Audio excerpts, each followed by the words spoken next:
지역 맞춤 부동산 세미나 우리 동네 맛동산 자세한 내용은 영상 하단의 링크 혹은 3프로 앱을 통해서 확인하세요. 네, 백년화편 밥알 찹쌀떡 든든한 하루 보내시면서 오늘도 든든하게 우리 권순우 취재팀장부터 모셔봅니다. 어서 오십시오. 네. 안녕하세요. TV 권순우 취재팀장입니다. 네, 어서 오세요. 반갑습니다. 예. 메타버스에 온 것 같습니다. 아유, 새로운 세상이에요. 예. 화면이 막 바뀐다는 거 아니에요, 이게? 이거 바꿀 수 있어요. 지금도 바꿀 수 있어요? 그러니까 저희도 원래도 바꿀 수 있었잖아요. 이렇게 들들들들들 해가지고. 아유, 그건 이제 좀 근데 좀 옛날 머네. 뭐가요? 좀 거리감 느낍니다. 게스트하고. 우리 권 팀장님이랑 거리가 그래도 또 보시는 분들이 편하다면 뭐 저희가 예, 거리 먼 게 그러니까. 문제겠습니까? 예. 시원하게 하여튼 오늘도 뉴스 한번 가봅니다. 자, 미국 얘기 좀 해보죠. 예, 뉴욕 증시는 사실 할 얘기가 별로 없습니다. 그냥 그동안 계속 올라왔다가 좀 많이 올라와서 좀 지친 것 같은 느낌이에요. 다우존스를 보시면은 이게 초반에는 다우존스나 나스닥이나 S&P 500이나 초반에 좀 오르는 모습을 보였어요. 그러다 좀 약세를 보이다가 나스닥은 회복을 해서 0.07% 오르게 마감을 한 거고 S&P 500은 0.12% 올라서 마감을 한 거고 다우존스는 0.13% 떨어져서 마감을 했습니다. 근데 특별히 매크로한 이슈들이 있지는 않았고요. 뭐 굳이 하나 뭐 지표를 보겠다면은 이제 수입 물가가 조금 미국의 수입 물가가 0.8% 떨어졌다라는 건데 이게 이제 굳이 해석하자면은 수입 물가가 떨어지면은 인플레이션 잡는 데 좀 도움이 되지 않겠냐라는 정도의 해석을 할 수 있을 것 같습니다. 근데 이게 수입 물가가 떨어진 거에 가장 큰 영향을 미쳤던 거는 국제 유가였어요. 국제 유가가 어제 무려 4.9%가 하락을 했습니다. 그래서 거의 지난 7월 이후에 4개월 만에 유가가 가장 낮은 수준으로 내려와 있습니다. 이 부분 정도가 어제 좀 그 뉴욕 증시에서는 좀 지켜볼 포인트였던 것 같습니다. 자, 그러면 이제 네. 오늘 뉴스 첫 번째 뉴스부터 가볼까요? 예, 첫 번째 뉴스는 이제 미중 정상회담 얘기. 그 뭐죠? 시바 정상회담, 조시 정상회담. 그거 좀 조심하랬잖아. 저기서 연락 왔어요. 네, 연락 왔어요. 백악관에서. 네. 아무리 저지만 80대 노인을 그렇게. 조시회담이 뭐냐? 네, 연락이 왔습니다. 백악관에서 김프로님한테 쳐서 네. 80대 노인한테 그 말 그래도 너무 심한 거 아닙니까? 이렇게. 네. 제이콥, are you crazy? 너무 심하다고 연락 왔습니다. 예. 보통은 이제 실패한 정상회담은 트럼프 대통령 때밖에 없었다라는 얘기들을 많이 하잖아요. 네. 정상회담 끝나고 나면은 보통 이제 좋은 덕담들 많이 하니까 그러는 건데 끝나고 나서 기자회견을 같이 안 했습니다. 네. 바이든 대통령 혼자 기자회견을 했고요. 여기서 그 중국 같은 경우는 이제 관영 언론을 통해서만 입장을 전달을 했습니다. 네. 몇 가지 이슈들을 좀 살펴보면은 일단 가장 중요한 쟁점인 대만 문제에 대한 얘기가 있었잖아요. 근데 대만 얘기에 대해서 그 시 주석은 미국 언론들이 우리가 2027년에서 2035년에 대만을 겨냥한 군사 행동을 준비하고 있다고 하는데 그럴 계획은 없다. 아무도 나에게 그런 얘기를 한 적이 없다. 라고 말했다. 라고 미국 당국자가 전했다는 보도가 있었어요. 그러니까 시 주석이 난 대만 침공할 생각 없는데? 라고 얘기했다라는 얘기예요. 근데 중국 측에서 공식적으로 밝힌 시진핑 주석의 발언록에는 해당 내용이 없습니다. 그러니까 뭔가 조금 결이 다르죠. 네. 그러면서 이제 공식적으로 나왔던 얘기는 시 주석은 중국의 평화 통일을 미국도 지지해야 된다. 뭐 중국의 통일을 막을 수는 없다라는 정도의 얘기를 했었고 바이든 대통령은 뭐 일반적인 현상 변경에 대해서는 반대한다. 그 기존의 입장에서 달라진 게 없는 겁니다. 뭐 이런 정도 얘기였었고요. 무역 문제에 있어서도 뭐 크게 성과는 없었습니다. 뭐 바이든 대통령은 국가 안보를 위한 수출 통제 조치는 계속 진행하겠다라는 입장인 거고 시진핑 주석은 중국의 기술 발전을 억압하는 것은 중국 인민의 발전 권리를 박탈하려는 움직임이다. 이것도 뭐 크게 달라진 건 없습니다. 그리고 우크라이나 전쟁 관련해서도 미국은 우크라이나가 러시아의 침략을 막고 독립적으로 번영할 수 있도록 지원할 것이다. 이스라엘 하마스 분쟁에서도 이스라엘의 권리를 지지한다라고 얘기했었고 시진핑 주석은 우크라이나 문제는 대화와 협상을 통해 해결해야 된다라는 정도 얘기였습니다. 그리고 이제 한반도 문제에 대한 언급도 나왔는데 바이든 대통령이 한반도의 완전한 비핵화를 이뤄야 한다라고 얘기를 했고요. 시진핑 주석은 이해 당사국들은 북한의 합리적 우려도 청취해야 한다라고 얘기했어요. 그러니까 거의 뭐 접점이 없는 거죠. 그런 걸 이제 텍스트북이라고 하죠. 완전 교과서적인 그 아젠다에 얘기 안 하면 안 되니까 한 거고 아무 의미 없는. 아무 의미 없고. 네. 그 와인 텍스트북이 네. 그런 의미인 거예요. 네, 뭐 진짜 정석 같은 느낌. 전혀 뭐 아니 그럼 저 이번 그 회담에서 결국 예, 내용이 없어요, 별로? 저거 있잖아. 마약 있습니다. 마약. 마약. 야, 약 좀 팔지 마. 알았대요, 그거는? 그러니까 요거는 조금 설명을 좀 드릴게요. 그래서 그러니까 여기서도 그 국제 정세 관련한 성과는 한 라인을 다시 열었습니다. 그동안 한 라인 끊어놓은 거 있었는데 어쨌든 한 라인을 열어서 그 바이든 대통령이 했던 얘기는 우리는 위기가 발생하면 전화기를 들고 직접 통화하자는데 동의를 했다. 요거 하나 정도가 성과라고 할 수 있을 것 같습니다. 그리고 펜타닐 문제 관련해서는 이거는 성과로 기록될 건데요. 그러니까 성과라고 볼 수 있어요. 그리고 이거는 생각보다 저도 개인적으로 되게 중요하게 보는 이슈여가지고 여기서 성과를 낸 부분에 대해서는 좀 인정할 만한 것 같습니다. 이게 어떤 이슈가 있었냐면은 중국이 펜타닐의 전구체를 멕시코에 있는 마약 카르텔 쪽으로 보내는 게 문제였어요. 그러면 이제 전구체라는 게 이제 일반 물질이니까 캐나다나 멕시코에서 이거를 마약으로 만들어서 미국으로 납품하는 거거든요. 근데 심지어 중국에서 이 전구체를 합성의약품으로 만들 수 있는 의료 장비까지 다 수출을 했었어요. 멕시코에. 멕시코하고 캐나다에다. 그러다 보니까 이거를 그럼 하지 말아라고 했을 때 그럼 중국이 뭐라 그랬었냐? 그러니까 중국이 뭐라 그랬는지에 대해서는 뉴스가 잘 안 나오는데 근데 뭐라 그랬냐면은 아니 그거 잡으려면은 우리가 과학수사연구소를 동원해서 얘를 잡아야 되는데 이 과학수사연구소를 니네가 경제 제재를 하고 있지 않냐? 미국이. 그러니까 니네 이거 안 풀면 우리는 이거 못 막는다라는 게 중국의 입장이었어요. 무슨 상관이야? 과학수사연구소랑 반도체 안 팔아서 이렇게 됐다고요? 아, 그 의약품, 바이오 의약품 관련해서도 과학수사연구소에서 관할을 하거든요. 네. 그러니까 요거를 풀어달라라는 게 중국의 요구였어요. 그럼 미국은 얘를 왜 경제 제재를 냈었냐? 신장 위구르 지역에 인권 탄압이 있다라고 해서 경제 제재를 냈었습니다. 네. 그러니까 양쪽이 테이블 위에 카드를 다 올려놨었어요.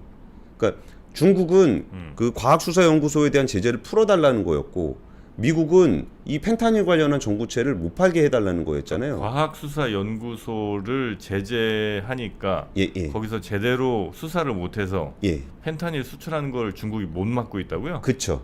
그 얘기를 중국이 했었다고요. 그러니까 논리적인 부분들은 따지실 필요가 없어요. 중국이 하여튼 그렇게 얘기를 네, 했다 테이블 이거죠? 위에 올라와 있던 카드가 그 두 개였는데 그걸 바꾼 겁니다. 과학수사연구소 경제제재 풀어줄게. 그러니까 중국에서는 아 그럼 우리가 펜타닐 좀 더 수출 안 되도록 노력할게. 네, 요거를 네. 바꾼 거예요. 그러니까 이제 어쨌든 펜타닐 관련해서는 양쪽에서 그거를 이제 하겠다는 것에 대해서 이거 그러니까 협상이라는 게 원래 그런 거잖아요. 네, 이게 네, 네. 뭐가 됐든 양쪽에서 카드를 올려놓고 바꾸는 거잖아요. 네네네. 근데 그리고 나서 이제 미국에서도 그 얘기가 나왔어요. 아니 과학수사연구소를 제재를 했던 거는 인권 문제 때문에 제재를 했던 건데 지금 이거 마약 때문에 이거 경제 제재를 풀어주는 게 말이 되냐라는 얘기가 나왔어요. 미국에서도. 네네. 그랬더니 지금 그 매슈 밀러 국무부 대변인이 뭐라 그랬냐면은 우리가 내린 결정은 그 펜타닐 밀매와 관련한 중국과의 협력을 확보함으로써 미국인의 생명을 구할 수 있는 가능성을 검토해 보자는 거다. 신장 위구르 인권도 중요한데 지금 미국인의 생명이 위험한 상황이니까 네. 우리가 이거를 협상을 한 거다.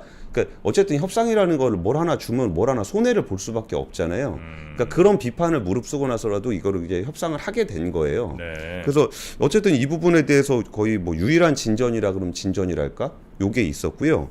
근데 여기서 진짜 이번 게 좀 그 정상회담의 가치가 툭 떨어졌다고 느꼈던 거는 바이든 대통령이 기자회견 거의 끝났을 때 기자가 물어봤어요.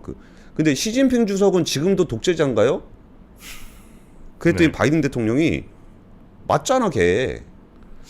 약간 이건 조금 그래도 정상회담 마친 정상들이 할 얘기는 아닌 거 아니에요? 독재자라고 이렇게 하는 거. 공산주의 통치하는 사람은 독재자잖아.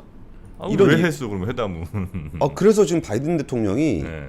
포지션을 잘 못 잡고 있는 것 같아요. 선거를 앞두고서 이 정상회담의 성과를 포장할 것이냐 아니면 중국에 대해서 반감을 가지고 있는 미국인들을 잡을 것이냐. 네. 이 사이에서 뭔가 포지션을 못 잡으면서 정상회담 결과도 조금 이렇게 희미하게 나오고 끝나고 나서 이 얘기를 해가지고 이게 이제 뭔가 상황을 하는 좀 거예요. 바꿔봅시다. 기자가 스틸 독재자냐고 물어봤는데 예. 바이든이 독재자 아니라거나 그걸 말끝을 흐렸다면 그 여론이 어떻게 됐을까요? 아니 그 뭐 한 번 독재자는 영원한 독재자지. 아니 왜 만나냐 그럼.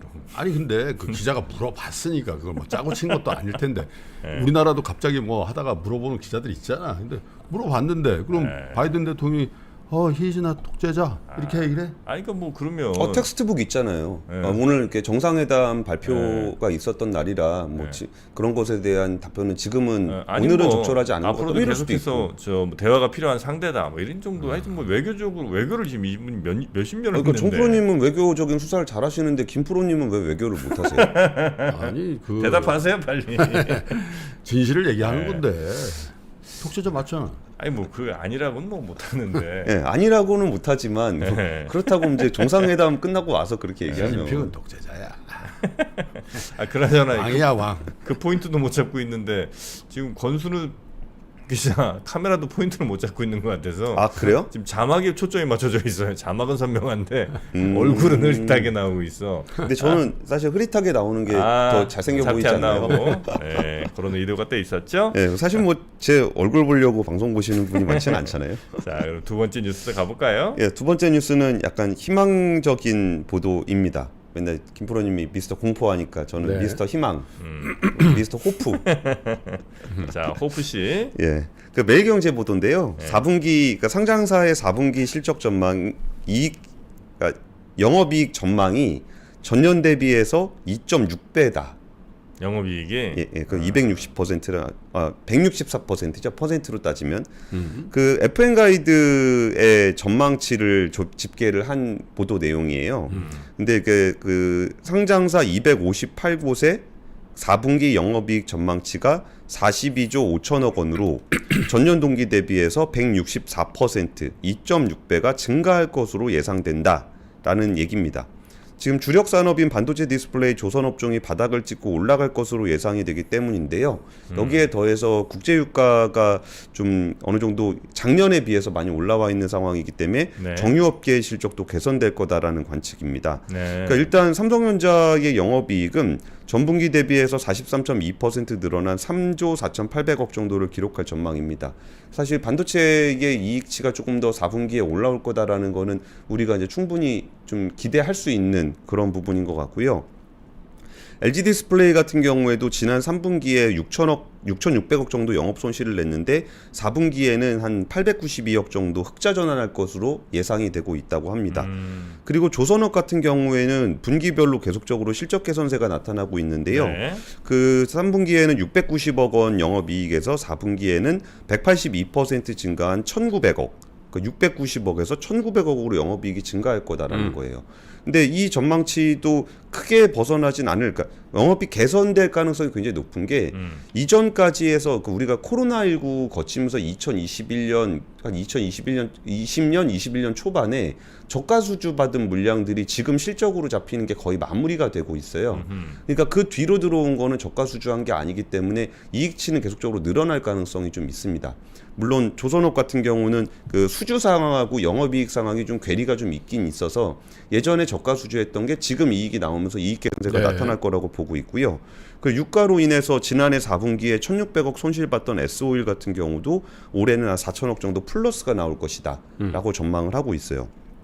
그리고 이게 그 한국전력 관련한 실적을 두고는 논란이 좀 있습니다. 네. 여기 보도에 나온 얘기에는 한전 실적도 개선이 될 거다라고 나왔는데 이 한전 실적 개선되는 게 중요한 게 이게 기사에 나온 걸로는 작년 4분기에 한전이 10조 원 영업 손실을 봤다는 거예요. 10조요? 예. 와, 진짜 어마어마한 10조면 웬만한 대기업들 좀 영업이익들이 이렇게 안 나오는데. 그러니까요. 그러니까 이게 10조 손실을 봤으면 10조 8천억 손실을 봤는데 요게 만약에 흑자 전환을 하게 되면은 그러면 전체 상장사들의 영향이 꽤 크겠네. 영향도 꽤 클 거예요. 네네네. 근데 이거를 그러면 진짜 한국전력이 이게 흑자 전환을 4분기에 할 수 있을까? 그러니까 3분기에는 흑자입니다만 그래가지고 제가 좀 찾아봤는데 증권사들 전망치가 차이가 되게 많이 나요. 아 그래요? 예, 메리츠증권 같은 경우는 1조 6천억 정도 이제 한국전력의 영업이익이 나올 거라고 흑자를 볼 흑자로 거라고 나올 하고 거다. 있고 여기다 뭐 신영도 9천억, 뭐 현대차증권도 8,900억 이렇게 나오는 게 있고 반면에 키움증권 같은 경우는 그 7,900억 적자를 예상하고 있어요. 그것 때문에 그러잖아요. 예? 미수. 아니요. 키움증권 리서치에서 응. 한국전력을 예상합니다.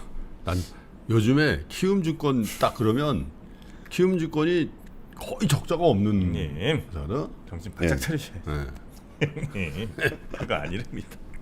그 SK증권 같은 경우도 네. 마이너스 5,800억 영업 근데 이게 보통 이제 예를 들면 증권사가 서로 달라도 뭐 플러스 뭐 3천억, 5천억, 뭐 2천억 이렇게 이제 다르긴 한데 네. 예.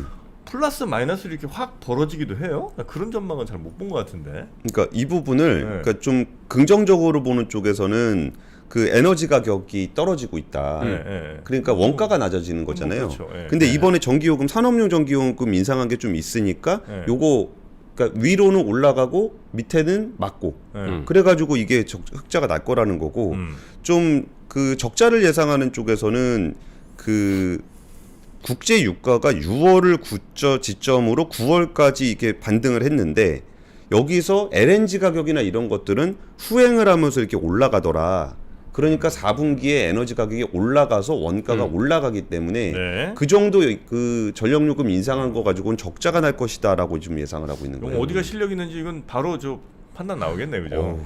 실력 있는지까지 아니 가시니까 좀 왜냐면 뭐 국제유가랑 뭐 에너지 가격이 뻔히 다 저 데이터가 뭐 정확하게 있는 거고 예. 뭐 아니 이건 이제 잘 갖고 있다가 나중에 저 실적 나올 때 예. 한번 성적표 좀 매겨주세요.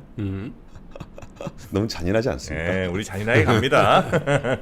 자, 세 번째 뉴스 갈까요? 예, 뭐 참고로 말씀드리면 4분기는 실적 전망치가 틀리는 경우가 굉장히 많습니다. 아 그래요? 예, 그리고 좀 아쉬운 거는 우리 박병창 이사님이 투덜거리면 주가가 오른다고 했던 그 항목 실적이 개선이 되면 좀 주가가 좀 올랐으면 좋겠어요. 실적만 개선되면 맨날 피크아웃이라고 그러고. 기대도 안 합니다. 예, 네. 실적 개선세요. 그래 실적이 개선되는 거야.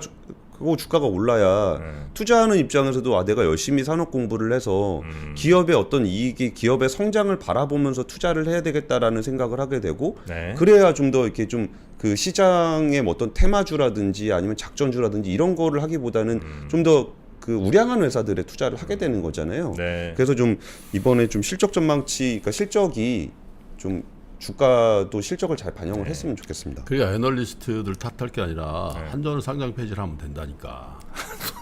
또 상패예요? 아니 그뭘 그 상장을 시켜가지고. 오늘 김프로님 좀 극단적이네. 아니 아니 그게 아니라 너 줄기차게. 아 이건 맞아요. 주장했어요. 이게 네, 예전부터 맞아요. 그러니까 주장하는 10년 동안 주장한 거야. 네. 네. 한전은 아니 상패다. 한전이 돈을 많이 벌면 많이 번다고 뭐라 그러고, 네? 적자나? 그러면 적자가 나서 또 그렇잖아요. 그리고 전기 요금이라는 게 전반적으로 우리 그 민간 부분을 다 반영 못 한단 말이야. 네. 그러면 그냥 국영 기업으로 그냥 하면 되지. 그걸 왜 상장을 시켜가지고 개인 투자자들만 저렇게 힘들게 하냔 말이야. 애널리스트하고. 그건 뭐 맞는 얘기죠. 네, 적정한 가격에 상장 폐지해야 됩니다. 네. 자, 세 번째 뉴스 얼른 가보겠습니다. 세 번째 뉴스는 어제 그 당정이라고 해야 되겠죠. 국민의힘하고 금융위원회가 민정당 협의회를 내고 공매도 제도 개선 초안을 공개를 했습니다. 네. 그동안 그 개인 투자자들을 중심으로 해서 국민 청원 내용들을 반영해서 기울어진 운동장이라고 지적받았던 부분들을 좀 해소를 하겠다라는 건데요. 초안의 내용을 보시면 이게 초안입니다. 이게 결국은 이제 제도로 반영이 돼야 되니까 네. 어떻게 개선이 됐냐면 그동안 요구했던 부분이 뭐냐면 왜 외국인과 기관은 공매도 기간에 제한이 없이 할 수 있고 왜 개인은 90일로 한정이 돼 있냐. 그거 이제 말들이 많았죠. 예, 거기에 대한 얘기가 있었는데 그 부분을 그 기관과 외국인의 대차 거래도 90일로 제한을 하겠다라고 얘기를 했습니다. 그리고 그 대주 그러니까 개인의 공매도도 90일 한도의 연장이었거든요. 근데 대차 거래 같은 경우도 90일 한도의 연장으로 바뀌었습니다. 여기 지난 부분으로 표시를 했던 부분이 정부 발표 자료에서 개인이 더 유리한 부분이라고 돼 있거든요. 이게 뭐냐면은 기관과 외국인의 대차 거래 같은 경우는 주식을 빌렸을 때 그 빌려준 사람이 갖고 와 그럼 갖다 줘야 돼요. 그러니까 예를 들어 대출로 따지면 은행이 그러니까 돈 갚으세요 그러면 바로 갚아야 돼요. 네네. 5년 만기 대출 이런 거 없다 이거죠? 만기가 없는 대신 그냥 오늘 갖고 와 그럼 오늘 갖다 줘야 되는 겁니다. 근데 대주거래 같은 경우는 90일이 만기이기 때문에 90일 보장을 해주거든요. 그러니까 90일 전에는 상환 요구를 할 수가 없어요. 근데 그 부분이 이제 대차 거래는 대여자가 요구하면 상환을 해야 되는데 개인이 하는 대주 같은 경우 중도 상환 요구가 없기 때문에 개인이 좀 더 유리한 측면이 있다라고 정부는 좀 설명을 했습니다. 그리고 이제 담보 비율 문제에 대한 얘기도 있었는데요. 지금 담보 비율을 보시면은 그 기관과 외국인 같은 경우는 105%, 135%인데 왜 대주 거래는 120%, 120%로 불리하지 않냐라는 거였어요. 담보 비율이라는 거는 어느 정도 담보를 가지고 얼마나 빌릴 수 있는지의 차이인데 외국인과 기관이 더 많이 빌릴 수 있다라는 게 불만이었던 겁니다.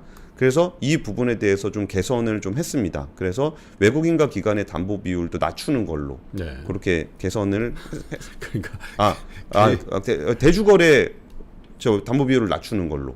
그러니까 개인을 외국인만큼 길게 해주는 게 아니라 외국인을 개인만큼 짧게 해주는 거구나. 이게 그 전에 요구가 있었어요. 그 전에 그 개인 대주 기간을 연장을 했더니 대인 기간을 연장을 하라는 게 아니라 얘네 무제한으로 있는 거를 하지 못하도록 해달라는 거였거든요. 그러니까 이거를 대주를 더 늘리는 게 요구가 그러면 예를 들면 개인들도 예를 들면 갖고 와 그러면 가져다 줘야 돼? 아니요. 그건 아니라고. 그건 아니지. 그래서 개인이 조금 더 유리하다라는 거예요. 그래서 기관도 사실은 바로 그렇게는 안 해요 거의. 그렇게는 안 하죠. 그리고 기관은 또 딴 데서 빌릴 수가 있기 때문에. 예. 전산화는 어떻게 해? 그러니까 전산화 관련해서는 네. 기관 내부 공매도 전산화의 무차익 공매도 방지하는 걸로 해서 세 단계에 거쳐서 네. 그 무차익 공매도 방지 체계를 갖추려고 하는데 네. 매매 시 그리고 잔고에 대한 승인 시 그리고 대차 주식을 빌릴 때 요 3단계로 한다 그랬어요. 근데 이제 공매도 전산화 관련한 데는 어떤 이슈가 있냐면은 이게 공매도 전산화가 그 금융 회사가 주문을 넣을 때 거기에서 전산화를 시킨다는 개념이잖아요. 근데 그렇게 하면 어떻게 해야 되냐면은 그 전 세계에 있는 글로벌 IB들의 전산 시스템을 다 바꿔야 돼요. 그러니까 싱가포르에 있는 애도 바꿔야 되고 영국에 있는 애도 바꿔야 되고 뭐 다 바꿔야 돼요. 근데 그거를 우리나라 정부가 야, 너네 금융회사 이거 전산 이렇게 바꾸고 넌 이렇게 바꾸고 이거 다 똑같이 전 세계 금융회사의 전산 시스템을 통일시켜로 해야 되거든요. 그러니까 그 부분이 현실적으로 잘 될지 모르겠으니까 했던 얘기가 그런 쪽으로 유도하겠다. 근데 이걸 강제할 수는 없잖아요. 그래갖고 이제 그거를 최대한 유도하겠다라는 얘기고 그 김소영 부위원장이 했던 얘기 중에 좀 인상적이었던 거는 그 6월 말까지라고 얘기를 했었는데 여기서 그 시점에 그 문제가 제도가 충분히 개선됐다라고 판단되지 않으면 연장할 수 있다라는 얘기를 김소영 부위원장이 했어요. 그렇죠. 네. 근데 이게 김주현 금융위원장이 아니라 왜 김소영 부위원장이 나왔냐라 그러면 그 김주현 금융위원장이 코로나에 걸렸습니다. 그래가지고 좀 그러니까 사실상 금융당국의 수장이 왔다라고 보셔도 된다는 말씀을 드리는 거예요. 네. 네. 알겠습니다. 하여튼 저 공매도에 관련해서 우리 저 개인 투자자들의 그동안에 쌓인 불만들이 굉장히 많습니다. 야 근데 저거 고치는데 그렇게 오래 걸렸나? 저거 지금 몇 년째 얘기하는데 기간 동일 그렇죠. 동일화 해주면 되잖아. 네. 그거는 뭐 큰일 아니잖아요. 그렇죠. 기간 동일 그죠?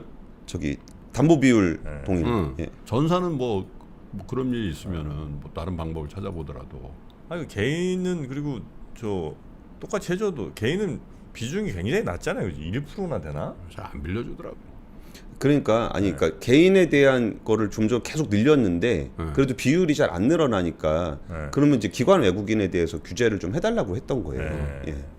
여튼 공매도는 기관과 개인 간의 격차가 없는 방향으로 지금 이제 아마 방향은 잡은 것 저희가 이제 같고요. 공매도 하지 말란 얘기처럼 들린다. 그러니까 기관 네, 외국인의 공매도를 좀 그러니까. 제한하는 쪽인 거죠. 네. 예. 꼭 니네 공매도해서 벌어야 되겠니? 알겠습니다. 네. 자, 그럼 공매도 이 소식이 나오면 또 오늘 주가는 오를까 내릴까 궁금하신 분들도 저건 많을 텐데. 예상했던 거잖아요. 저렇게 할 네. 거라고 그죠? 저렇게 이제 이벤트들이 있을 때 주가 오른다 내린다 이제 생각들을 많이 하시지 않습니까? 그걸 마음속으로만 생각하지 마시고 저희 3프로TV 앱에서 네. 요즘 이벤트 하고 있습니다. 그래서 오늘 주가 오를까 내릴까 홀짝이랑 똑같아요. 네, 반반입니다. 확률은. 그래서 그걸 딱 맞추신 분들은 오늘 오른다에 딱 걸어서 딱 올랐다. 그러면 20분 저희가 맞춘 분들 가운데 20분 추첨을 해갖고 그냥 뭐 주려고 마음 먹었구나. 네, 음료 기프티콘을 보내드리니까 저희 3프로TV 앱에 들어오셔서 한번 재미로 한번 해보시면 어떨까 하는 생각이 좀 드네요. 지난주에 뭐 좀 해보라 그랬더니 주려고 마음 먹었어. 어떻게든 드려야 되니까 3프로TV 앱에 들어오셔서 오른다 내린다 요거 한번 짤짤이 쌈치기. 뭐였지 이게 이찐이 산시. 아니야 산시. 그거 왜 일본 말 했지? 이찐이 산신 아니었고 뭐야? 우리는 이찐이 쌈. 쌈. 이찐이 쌈. 우린 이찐이 쌈 뭐 하여튼 일본 말이었어. 일본 말은 맞습니다. 모르는 척한다. 네? 모르는 척해. 뭐였어요 거기는? 진짜 몰라? 자, 권순우 팀장님은 지켜드리겠습니다. 외환위기 오는 거 아니에요? 금융위기 오는 거 아니에요? 이런 질문들을 좀 굉장히 많이 받았었습니다. 탐욕이 되게 강했을 때 위험자산으로서의 극단적인 쏠림이 나타나고 공포감이 극에 달했을 때 안전자산으로서의 극단적인 쏠림이 나타나거든요. 과거의 일이 미래에 똑같이 일어난다 이건 아니지만 그때 당시에 위기 상황에서는 어떤 공통점들이 있었는지를 보면서 우리가 대비를 하는 방법도 고민해 볼 수 있고요. 과거를 제대로 이해하는 순간 위기의 실체가 드러납니다. 오건영의 현실 경제 이야기를 서점에서 만나보세요.